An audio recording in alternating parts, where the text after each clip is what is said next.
예, 안녕하세요, 여러분들. 반갑습니다. 우선은 네, 증권시와 함께 이야기해 볼게요. 네, 나스닥이 1.21, S&P 500이 0.73, 다우가 0.18, 3대 지수는 올라갔죠. 네, 너셀이 마이너스 0.20으로 살짝쿵 내려앉았습니다. 그래서 오늘 그 상승한 종목 개수와 하락 종목 개수를 좀 체크해 보게 되면 3대 지수는 올라갔는데 하락 종목 개수가 더 많았다. 1760여 개. 상승력 개수는 그래도 뭐 반올림에서 1400개니까 뭐 장이 너무 안 좋은 건 아니었습니다. 하지만 약간은 약세장의 모양새가 있었다. 뭐 그럼에도 불구하고 미국의 3대 지수가 좀 상승했으니까 뭐 좀 나름대로 긍정적인 면은 있는 거죠. 성장주 관점으로 본다고 한다면은. 근데 좀 더 한번 네, 좀 살펴봐야 될 것 같긴 합니다. 우선 유럽 증시는 뭐 특별하게 변동성은 없었습니다. 뭐 약간 스톡스 600이 마이너스 0.06으로 살짝 눌린 건 있죠. 그런데 뭐 이탈리아 MRB 지수만 좀 0.65로 살짝 올라갔고 나머지는 뭐 큰 변동성은 크지 않았습니다. 되게 뭔가 약간 약세이면서도 좀 조심스럽게 시장이 움직였다라고 보는 게 맞는 것 같습니다.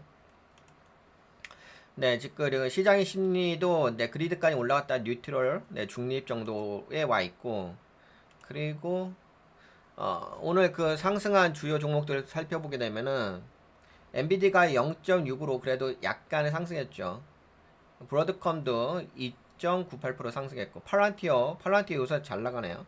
3.62% 상승해줬고 오라클도 나름대로 좀 선방했고 애플이 오늘은 좀 단연 돋보입니다. 5.09% 상승해줬고요. 아마존이 4% 상승했습니다. 오, 아마존 어제 방송했었는데 아마존이 4% 상승해줬고요.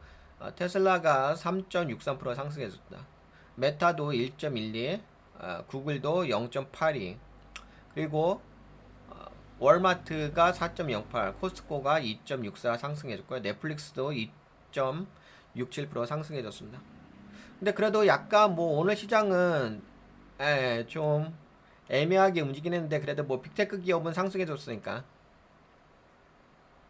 그리고 섹터로 좀 살펴보게 된다면은 네, 컨슈머 디스크리셔니 선택 소비재, 예, 경기 소비재, 네, 이렇게 이야기할 수도 있죠. 약간 사치 소비재라고 표현하기도 하고. 네, 2.51%, 네, 굳이 안 사도 되는 물품들. 그래서 2.51%좀 상승했고, 이건 테슬라가 좀 반등해서 그렇게 올라갔다고 보면 되긴 하겠죠. 그리고 컨슈머 스테이플스, 필수 소비 쪽은 1.73%. 그래서 오늘은 여기 상단에 보게 되면 소비재 섹터가 상승해줬다라고 볼 수가 있을 것 같습니다. 그래도 뭐 컨슈머 디스크레셔니 쪽이 상승해 주었으니까 오늘 뭐 투자 심리는 그렇게까지 그닥 나쁘지는 않았다고 이야기할 수 있을 것 같고요. 그다음에 테크놀로지 하드웨어 이퀴먼트 쪽 요거는 애플이 상승하다 보니까 네, 4.39% 가장 큰 폭의 상승의 섹터였죠. 세미컨덕터 나름대로 네, 선방해줬습니다. 0.67% 상방해줬고요. 그 다음에 커뮤니케이션 서비스 쪽도 괜찮았고 파이낸셜, 인더스트리얼 쪽도 괜찮았습니다. 나머지 뭐 이게 좀 충격을 받았던 게 내가 여기죠. 헬스케어 섹터. 그동안 약간 헬스케어가 선방해줬다가 오늘 좀 폭락한 거는 아무래도 관세 이슈가 좀 있었죠. 트럼프 대통령이 의약품 쪽에 뭐 250%까지 최대, 물론 지금 당장은 아니긴 하지만 이제 점차 올려가지고 뭐 250%까지 관세 수입품에 대해서 부과를 할 것이다. 뭐 그래서 약 가격을 좀 낮춰라. 대형 빅파마 기업들에게 그런 서한을 좀 보냈죠. 그래서 여튼간에 이제 근데 지금 보게 되면은 글로벌 증시에서 가장 핵심 포인트는 관세인 거죠. 그래서 지금 뭐 이야기에 나오는 게 품목별 관세라고 해가지고 조만간 한 2, 3주 내에 반도체 쪽으로 또 추가적인 관세 이슈가 있을 것 같습니다. 상호 관세 말고 최근에 이제 협정한 거 말고 추가적으로 품목별 관세. 그래서 이제 또 어, 자칫하면 또 반도체 쪽도 좀 약세로 돌아설 수도 있습니다. 예, 여튼간에 지금 헬스케어 쪽이 좀 빠졌고요. 에너지 쪽도 빠졌고, 유틸리티 쪽도 빠졌고. 그냥 오늘은 나름대로 그냥 어느 정도 소비 섹터가 좀 선방해줬다라고 볼 수 있을 것 같아요. 그리고 또 여러분들과 이야기할 게 뭐 특별하게 이거 원화환율 좀 살짝 볼까요? 네, 한국의 원화환율 지금 1384원이죠. 뭐 큰 흔들림은 없습니다. 이 범위 내에서 그냥 에, 올라갔다 떨어졌다 그렇게 하고 있어요. 그렇죠. 최근에 약간은 좀 올라간 건 있었죠. 네, 1400까지 올라갔다가 그냥 요 범위 내에서 1383원. 그 아무래도 미국에서 달러 약세화 정책을 펴고 있어가지고 그닥 크게 변동성을 주면서 많이 올라가지는 않습니다. 그러면 이제 여기까지 네, 주요 미국 시장의 지표들을 좀 살펴봤습니다. 여기까지 보고 네, 전반적인 흐름을 좀 볼게요. 근데 뭐 미국의 3대 지수 근데 이게 뭐 다우가 뭐 그렇게까지 많이 올라간 건 아니죠. 0.18이고요. 흐름만 보게 된다면 이게 지금 흐름 자체가 폭락을 했다가 다시금 이제 N자형 파동을 해가지고 반등 파동으로 올라온 거죠. 지금 올림 캔들 나오긴 했는데 상승 올림 캔들 나오긴 했는데 이런 거는 이제 좀 변동성 있는 캔들이에요. 물론 거래량이 이제 동반됐기 때문에 큰 문제는 없기는 한 것 같아요. 아직까지는. 그런데 이제 제가 좀 우려스럽게 좀 생각하는 것은 조금 이따 이야기 드릴까요? 이야기 해드릴게요. 뭐 나름대로 반등했어요 다. 근데 필라델피아 반도체처럼 그렇게 올라가진 않네. 엔비디아 쪽도 뭐 밑꼬리 잡아주면서 반등해주긴 해줬네. 근데 거래량이 동반이 안 됐고. 니케이 지수는 반등, 대만 쪽도. 근데 이게 그 흐름 자체가 대부분 최근에 폭락한 사태가 있었잖아요. 8월 1일에 폭락해가지고 그때 이후로 그냥 반등해주는 부분이잖아요. 그러면 뭐 지금 시장 자체가 근데 야 여기는 잘 간다. 중국은 이렇게 잘 가요? 네, 상해종합지수 최근에 좀 조정받다 상승 작격 캔들 나고서 상승 확인형 캔들. 세계 양봉 캔들이 어우 중국 잘 가는데? 중국은 괜찮은가 보다. 항생지수도 뭐 반등해서 올라왔고요. 그러면 뭐 중국 관련된 종목들 한번 주목해 볼 필요가 있긴 하겠죠. 이게 아무래도 그건 있는 것 같아요. 어떤 부분이냐면 한번 생각해 보세요. 미국은 죽어라고 관세를 다른 나라에게 보호무역 정책으로 해가지고 부과를 하잖아. 그럼 누가 미국에게 판매를 하겠어요? 미국 말고 유럽이라든지 중국이라든지 이런 나라에다 파는 게 낫지 않을까요?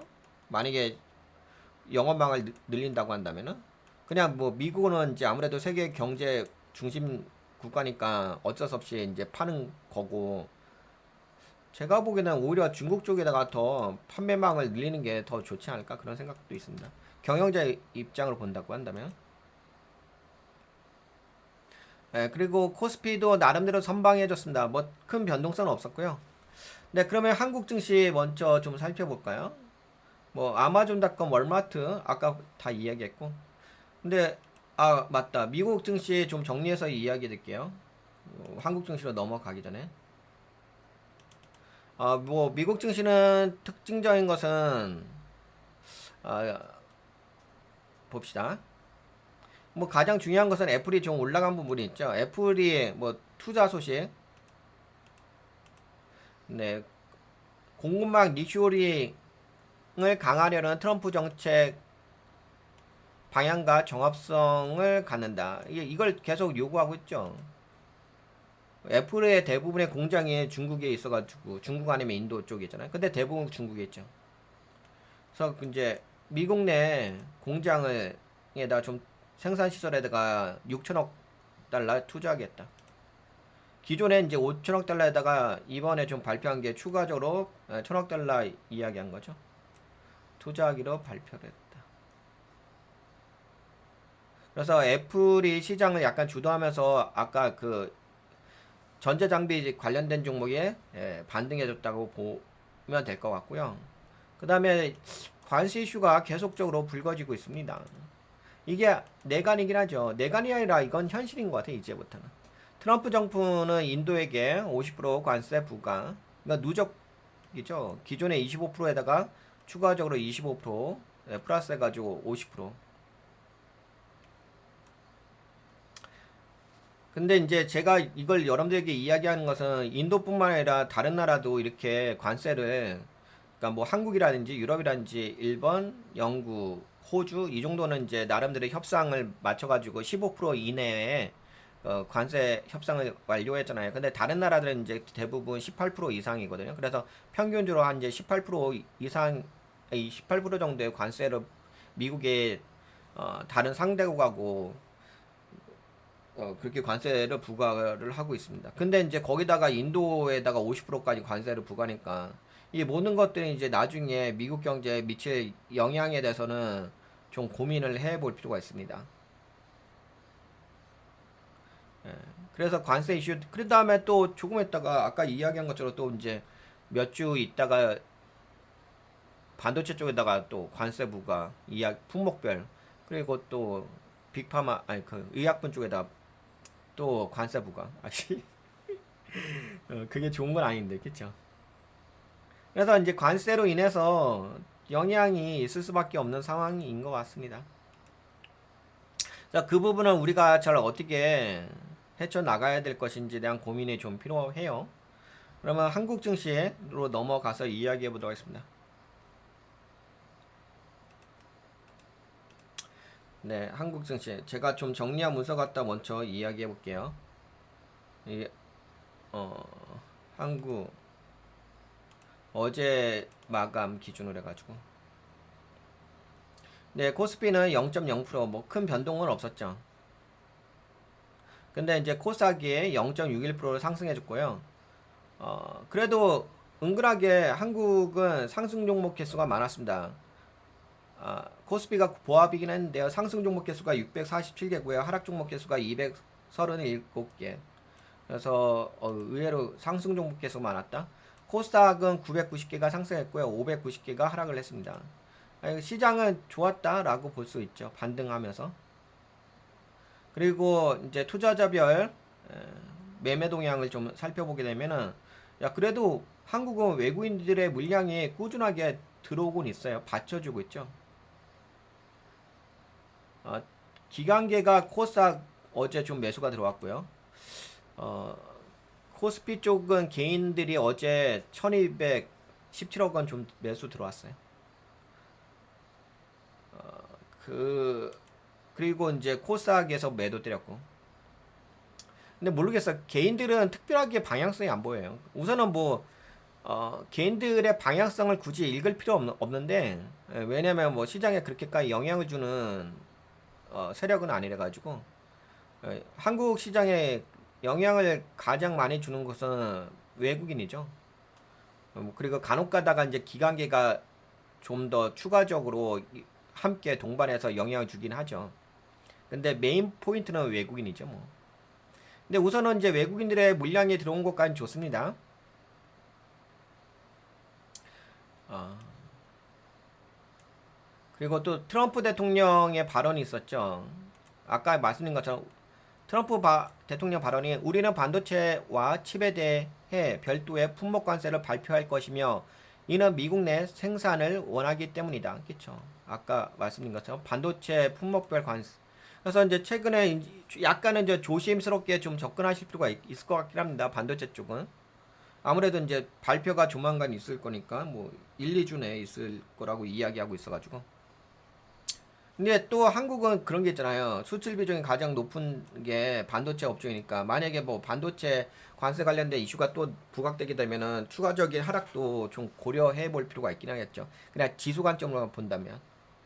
그래서 지금은 여러분들 이제 투자 전략 가져갈 게 지수 관점으로 좀 보는 것은 어 그건 좀 심리적으로 위험해질 수도 있어요. 왜냐면은 품목별로 영향을 미치는 부분이기 때문에 그냥 지수가 빠지니까 내 종목도 빠질 거야 이렇게 생각하면 안 되죠. 그거는 너무 이제 아무리 주린이라 하더라도 그런 식으로 주식을 하는 거는 굳이 그렇게 할 필요가 없는데 왜 그렇게 해요?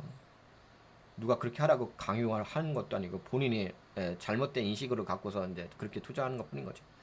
그래서 지금은 약간 그 글로벌 증시의 가장 메인 맥점은 그리고 영향을 주는 요인은 관세니까 관세별로 좀 접근하실 필요가 있습니다.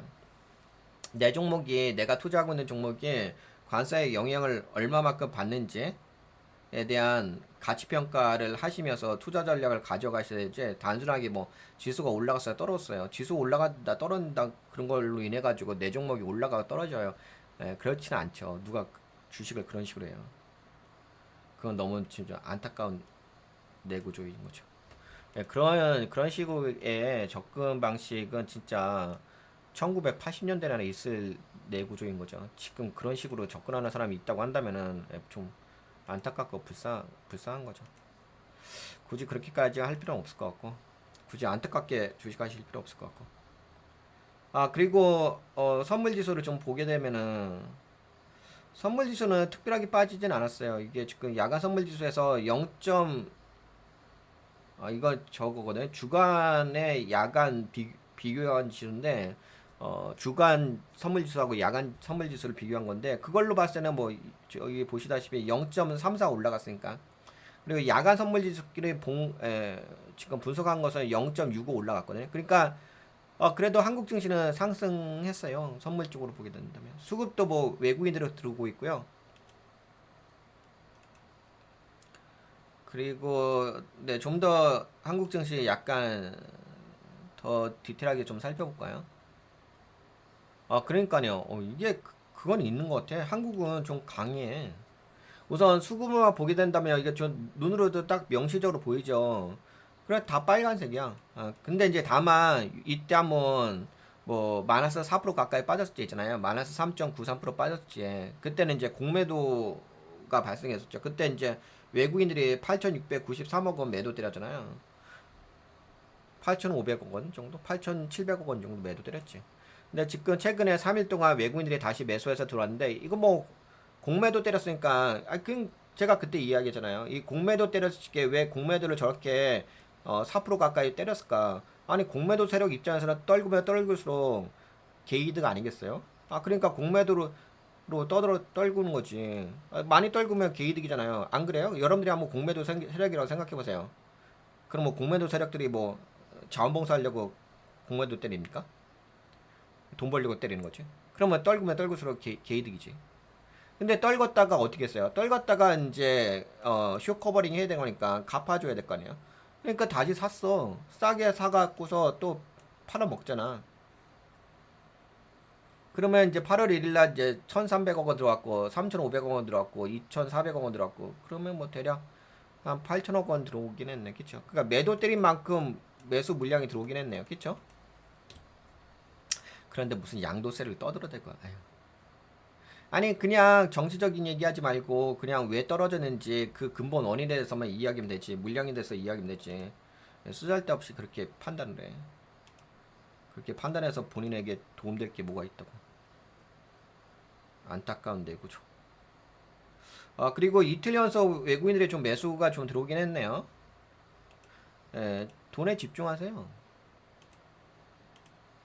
주식하고 있다면 정치에 집중하지 말고 남 탓하려고 하지 말고.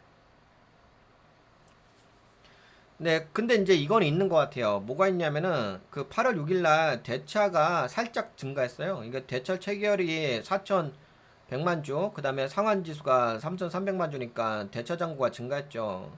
그래서 요거는 그래도 공매도를 뭐 당장 하지는 않긴 하겠지만 공매도에 대해서 약간 준비하는 부분도 있어요. 그러니까 이 부분에 대해서는 뭐 마음의 여유를 놓을 수 있는 영역이 아닙니다.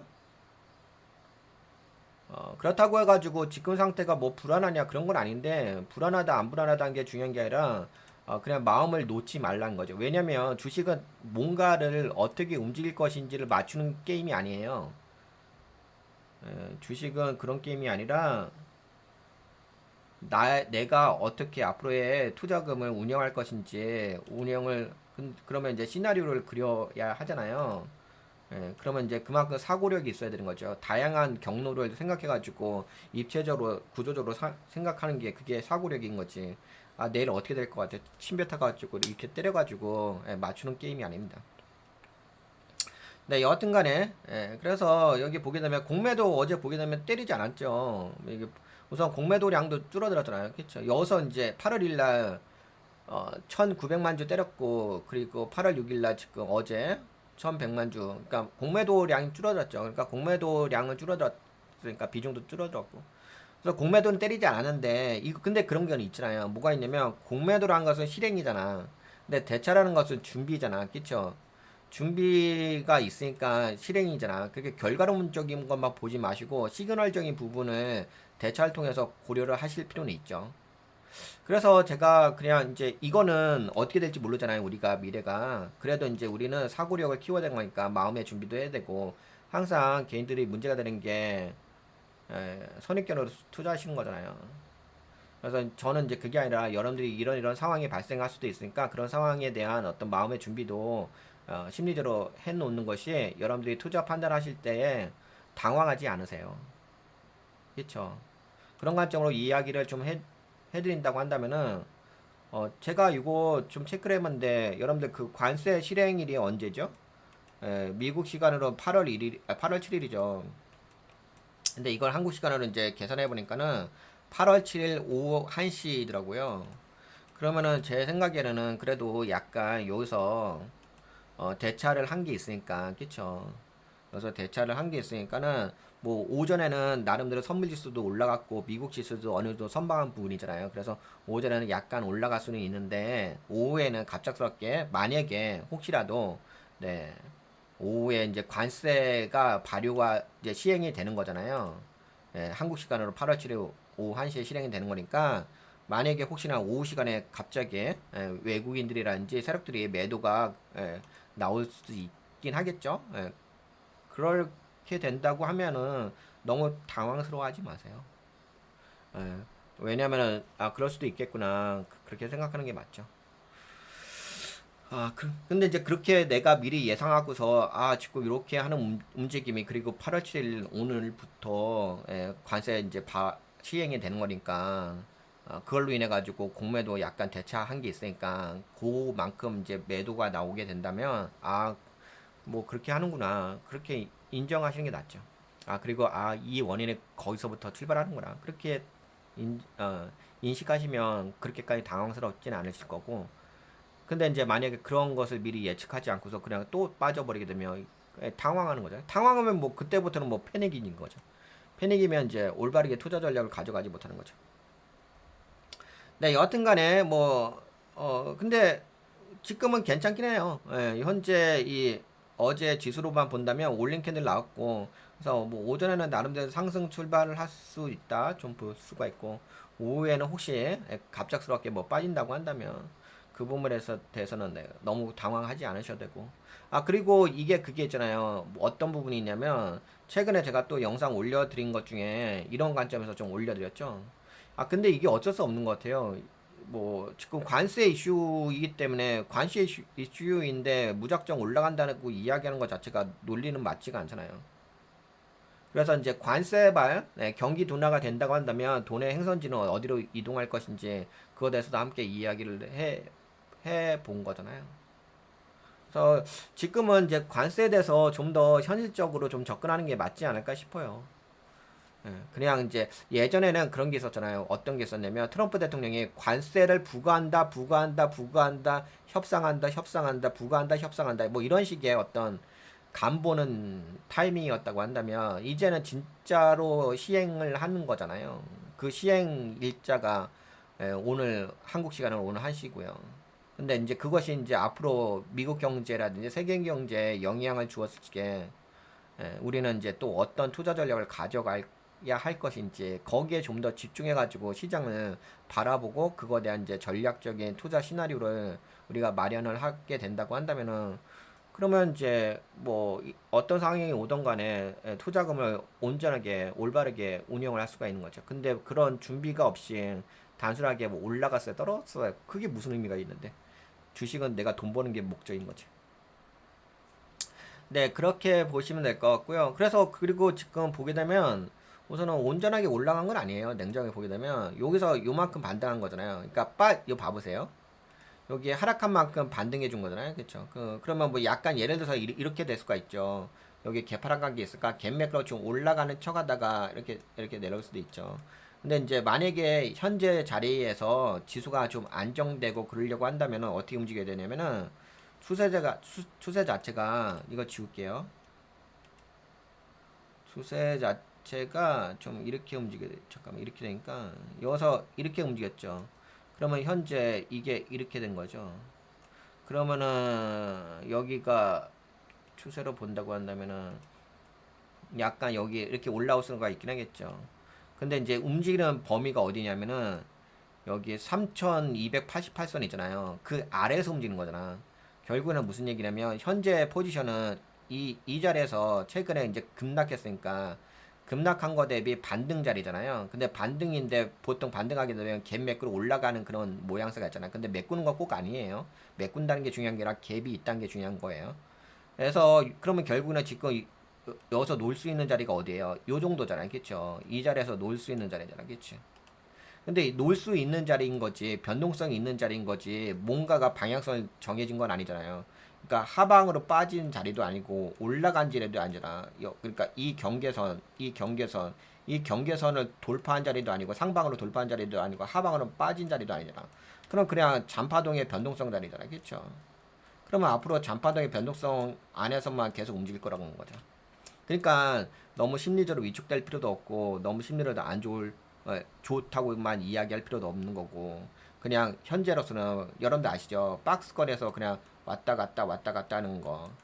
근데 이제 여기에 박스권은 좀 상단의 박스권이기 때문에 그렇게 좋은 건 아니죠. 상단의 박스권은 일정하게 플래그를 줘야 돼요. 근데 플래그를 주려고 한다면 일정하게 패턴이 나와야 되는데 아직까지 패턴이 나온 건 아니잖아요.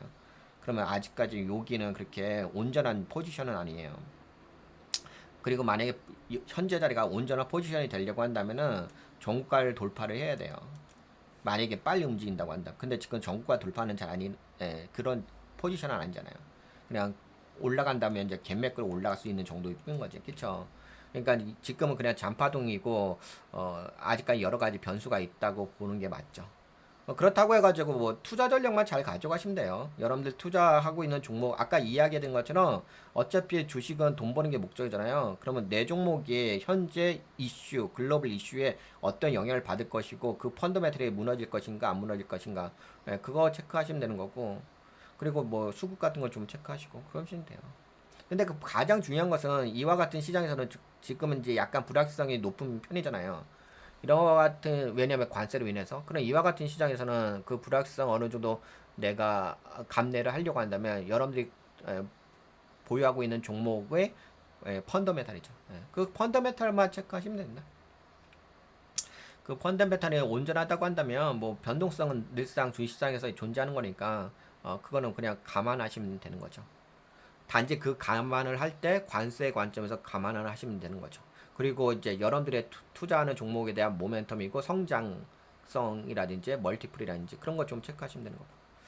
네, 그러면은 요 정도면 됐죠. 한국 증시에 대해서 이야기 드렸고 투자 전략 좀 함께 공유했고 그다음에 뭐 미국 증시 이야기했고 네, 그럼 요 정도로 마치죠. 그다음에 요거 하나 살짝 볼까? 근데 그건 볼 필요 없고.